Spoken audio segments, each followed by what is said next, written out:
Sangwa amahoro nshuti mukunzi wacu wo bandanya kubana natwe ngaha kuri no mbonesha kure igushikiriza amakuru inkuru kumwe n'ibiganiro bigezweko biriko biravugwa irya nino mu gihugu c'u Burundi ndetse no hakurya y'imbibe z'igihugu c'u Burundi mu yandi makungu ntunyemerere muhe kaze ndaguhaye mwaramutse neza cange mwiriwe neza bivanye naho dukurikira uherereye kuri uwu munsi w'Imana igenekerezo rya 30 z'ukwezi kw'indwi umwaka w'ibihumbi 2023 utegerezwa rero kubandanya ubana natwe kubana natwe ni ukumanuka munsi y'ino video hamugafyona imbere y'ijambo Isange TV haraba handitse ijambo s'abonner nabo ukoresha YouTube y'igifaransa cange ijambo subscribe nabo ukoresha YouTube y'icongereza uramanuka ugenda ufyondeko hama uduhaye intererano yawe yo kuja turakuronsa amakuru inkuru kumwe n'ibiganiro bigezweko biriko biravugwa irya nino mu gihugu c'u Burundi ndetse no hakurya y'imbibe z'igihugu c'u Burundi mu yandi makungu.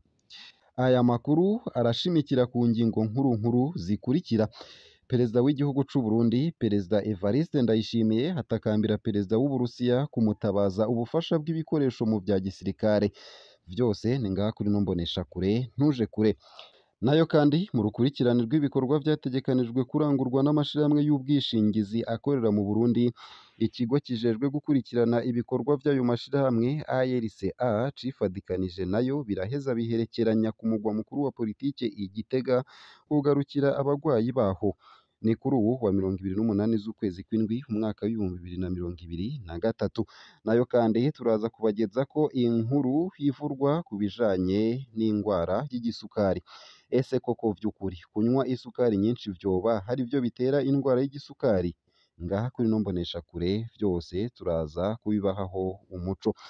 Ano makuru nunyemerere nyatangurire kuri iyi nkuru ivuga ko Perezida Ndayishimiye ariko atakambira Perezida w'Uburusiya kumutabaza ubufasha bw'ibikoresho mu vya gisirikare. Umukuru w'igihugu c'u Burundi hasaba mugenzi we w'Uburusiya Vladimir Putin kumutabaza ibikoresho bijanye no gucungera umutekano w'inzego. Perezida Evariste Ndayishimiye akaba yabishikirije mu nama ihuza igihugu c'u Burusiya n'ibihugu vya Afurika yarangiye kuri uwu wa gatanu mu gisagara ca St Petersburg. Mw'ijambo ryiwe Perezida Ndayishimiye akaba yarashimagije igihugu c'u Burusiya ko kitameze nk'ibindi bihugu vya rutura aho avuga ko ico gihugu kitanga imfashanyo kitarinze kubwiriza ivyo bikora na cane cane na politike hamwe n'agateka ka zina muntu. Perezida Ndayishimiye akaba yaragize ati turiyamirije ivyitwazo vy'agateka ka zina muntu rimwe na rimwe usanga birengeje urugero bikoreshwa n'ibihugu bimwe bimwe kugira bibashe kugendura isi mu mishamirano hagati y'ibihangange bimwe vyo kw'isi yaba iyifatiye ku bijanye no kwivanga kw'isi mu bijanye na gisirikare canke imishamirano ifatiye ku vy'ubudandaji.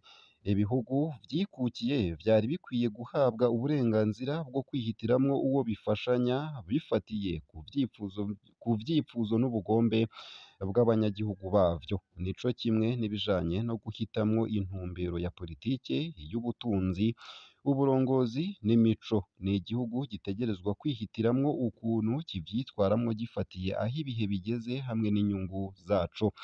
Yongeyeko kandi ati Nyakubahwa Perezida ndabatakambiye mufashe Uburundi mu bijanye n'umutekano w'inzego mu kuturonsa ibikoresho hamwe n'ivyuma vyo gutumatumanako mu vya gisirikare.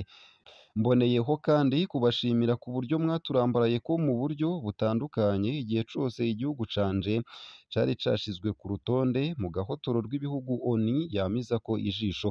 Kubera rero ivyo Uburusiya bufasha Uburundi, Perezida Ndayishimiye akaba yaraciye amenyesha ko yiyemeje ko Uburundi buzoshigikira Uburusiya igihe cose ico gihugu kizoba kiriko kirarwanira inyungu zaco.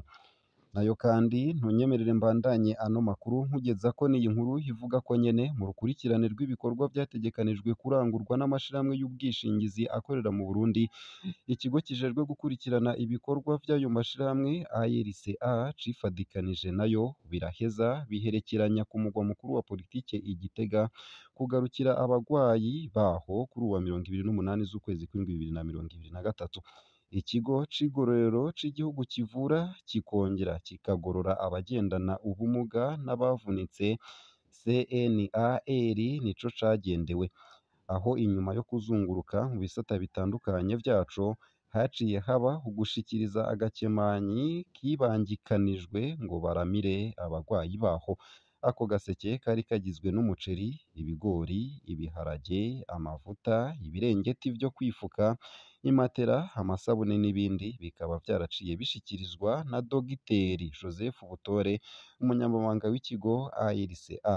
Nayo mw'ijambo ryashikirijwe na Samweli Nininahazwe, umuhanuzi wa Buramatari ajejwe inkino n'imico kama, akaba yarashimiye ayo mashirahamwe yagize uwo mutima wo kugarukira kuri izo mbabare. Yagiriye ko amenyesha yisunze icegeranyo cakozwe n'ubuyobozi bw'ico kigo ko mu mwaka w'ibihumbi bibiri na mirongo ibiri na kabiri wonyene ico kigo cakiriye abagendana ubumuga barenga 3,500. Muri bo abashika 140 bakaba bari abagize amasanganya mu mabarabara. Agasaba mbere ko ayo mashirahamwe hamwe yogira ico aterereye nko gutanga ubwishingizi ku vyuma gifise bizimvye kandi bigoye kuronka mu karere, co kimwe n'inyubakwa z'ico kigo cakira abato n'abakuze vyotanga akarusho kaboneka. Nayo kandi ese vy'ukuri kunywa isukari nyinshi vyoba arivyo bitera indwara y'igisukari? Ngaha turahabwa umuco. Abatari bake bibaza ko kunywa, gufungura ibintu bisosa canke birimwo isukari nyinshi bituma umuntu afatwa n'indwara y'igisukari. Mbere uwuriko anywa ibirimwo isukari nyinshi canke ibindi bisosa ugasanga bariko baramubwira ngo reka kunywa ivyo bintu bizogutera indwara y'igisukari. Mbega none indwara y'igisukari iva ku kunywa isukari nyinshi? Ngaha baraduha umuco. Umwanditsi yize mu gisata c'ubuvuzi araduha umuco. Akaba agira ati haba namba kunywa isukari nyinshi sivyo bituma umuntu agwara isukari. Ica mbere iyo ndwara umuntu ashobora kuyikura mu muryango. Ni ukuvuga ko mu muryango wiwe wa hafi haba hariho uwigeze kuyigwara. Ica kabiri ishobora kandi kuva ku bintu bimwe bimwe bijanye n'ukuntu umubiri w'uyo muntu udakora neza. Akongera ati iyo ndwara iri mu bwoko bubiri, iy'umugwi wa mbere n'iy'umugwi wa kabiri, ariko bwompi bufise ico buhurirako. Umubiri uba watakaje ubushobozi bwo guhingura isukari itembera mu maraso, urugero rw'iyo sukari rugaca rubandanya rwiyongera mu maraso y'uwo muntu arwaye. Aragabisha kandi ati naho biruko umuntu yokwiyubara nk'abantu bakunda kurya utuntu duto duto dusosa umwanya wose hagati y'amasaha amenyerewe yo gufungura, ivyo birashobora gutuma umuntu avyibuha, akavyibuha cane, bigatuma aja mu mugwi w'abashobora kugwara umwanya n'umwanya. Twibukanye ko kuri uwa 27 Mukakaro 2023 igiciro c'isukari cadugijwe n'ishirahamwe Sosumo. Ikiro cavuye ku mafaranga 2,500 ubu kigurwa 3,300. Iryo duzwa ry'igiciro c'isukari rikaba ribaye inyuma y'igihe kitari gito hibonekeza ikena ryayo mu mihingo itandukanye y'igihugu. Nayo mu gusozera ano makuru womenya ko kandi hari itagisi rishasha rigiye kurihishwa abakorera mu gisata co guhanahana amafaranga hakoreshejwe telefone. Nubwo habandanya hahimirizwa ibijanye no guhanahana canke kurihana amafaranga hakoreshejwe telefone, benshi baridoga ko amafaranga akatwa muri ivyo bikorwa ari menshi. Ufatiye akarorero ku mashirahamwe ya Rumikashi na Ecokashi hasanzwe ariyo afise abanywanyi benshi mu vyo guhanahana amafaranga hakoreshejwe telefone, amafaranga akatwa kuwurungika ibihumbi 10 vy'amafaranga y'amarundi gushika ku bihumbi 19,999 angana n'igihumbi na 30 mu mafaranga y'amarundi. Ni ukuvuga ko hakatwa gushika ku bice 10.3 kw'ijana vy'ayarungitswe. Ahandi mu bindi bihugu birakunda nuko uriha ikidandazwa urihishije telefone ntihagire ayo bakata kuyo uburishe. Mbega mu Burundi ho ivyo vyoba bizokunda na burya hari itagisi rishasha rigiye gutozwa muri ico gisata? Nk'uko biri mu itegeko rishasha rigenga amafaranga leta izokoresha mu mwaka w'ibihumbi 2023 ushira umwaka w'ibihumbi 2024, hagiye gutozwa itagisi ringana n'igice kimwe kw'ijana c'amafaranga y'inyungu, arivyo bita komisiyo, yinjizwa n'abasanzwe bafasha mu ihanahanwa ry'amafaranga hakoreshejwe uburyo bwa telefone. Ayo mafaranga azokwegeranywa yongere hatangwe n'ishirahamwe risanzwe rikoresha ubwo buhinga bwo guhanahana amafaranga. iryo tagisi riri ku rutonde rw'ayandi matagisi agera kuri 50 mashasha ari mu itegeko twababwiye hejuru. Ese muvyumva gute? Nimutwandikire munyuriye munsi y'ino video muri commentaire.